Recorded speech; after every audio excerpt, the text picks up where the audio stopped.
आहेत. खारमधल्या सद्गुरूज कलादालनात हे प्रदर्शन भरलंय.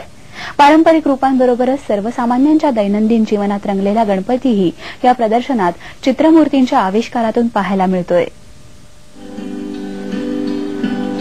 सुखकर्ता विघ्नहर्ता श्री गणरायाचं ओंकार प्रधान असं गोजिर मोहकरू श्रद्धाळू मनाला नेहमीच भुरळ घालत आले. सश्रद्ध मनाच्या चित्रकारांनी मूर्तिकारांनी बापाचं त्यांच्या मनात ठसलेलं रूप आकाराला आणलंय. कारमधल्या सद्गुरूज कलादालनात पाऊल ठेवता क्षणीच या विविध आकारांमध्ये आपण हरवून जातो. और छोटी बच्चे की फॉर्म में बनाया उनको, एक बेबी गणेशा के हिसाब से जो स्टाइल दिया है एकदम इनोसेंट लुक का. तो ये दिमाग में जब प्रकाश भाई ने मुझे बोला, लिख के दिखाए ऐसा बनाओ वैसा बनाओ, तो धीरे धीरे कुछ सोच समझ के हमने दोनों ने ये बना दिया. मानवी भावभावना गणपतीच्या चेहऱ्यावर प्रतिबिंबित झाल्याचं पाहणं विनायकाच्या भावना सुखावून जात आहे.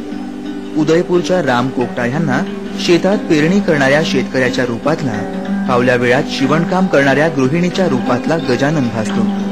खट्याळ मुलाप्रमाणे बापालाही साचलेल्या पाण्यात कागदी होडी सोडावीशी वाटते.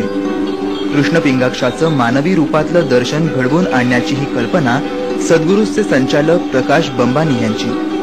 तो क्या यंगस्टर्स जो आते हैं वो लोग बोलते हैं हमारे मन में यही होता था कि भाई मंदिर में जो हम गणेश जी देखते हैं वही है, मगर आज हम क्या हमको जरा कम्युनिकेट करने में जरा इजी होता है, because we can see them on their own level, तो it becomes easier for them. तो वो बोलते हैं हमको अभी वैसे क्या थोड़ा उनको झिझक आता है भाई ये रखे कि नहीं, जरा गॉडली हो जाते हैं. तो बोलते हैं वी डोंट माइंड, अभी ये हम लेके और हमारे रूम में रखेंगे तो हमको लगेगा कि हम सेम अपना डिस्टेंस पे उनके साथ बात कर रहे हैं. गेली 15 वर्ष नेमानं गणेश मूर्ती चित्रांचं प्रदर्शन प्रकाश बंबानी भरवतायत. 8 मूर्तींच्या प्रदर्शनापासून झालेली ही सुरुवात आता सुमारे 10,000 गणेश मूर्ती चित्रांपर्यंत पोहोचली आहे.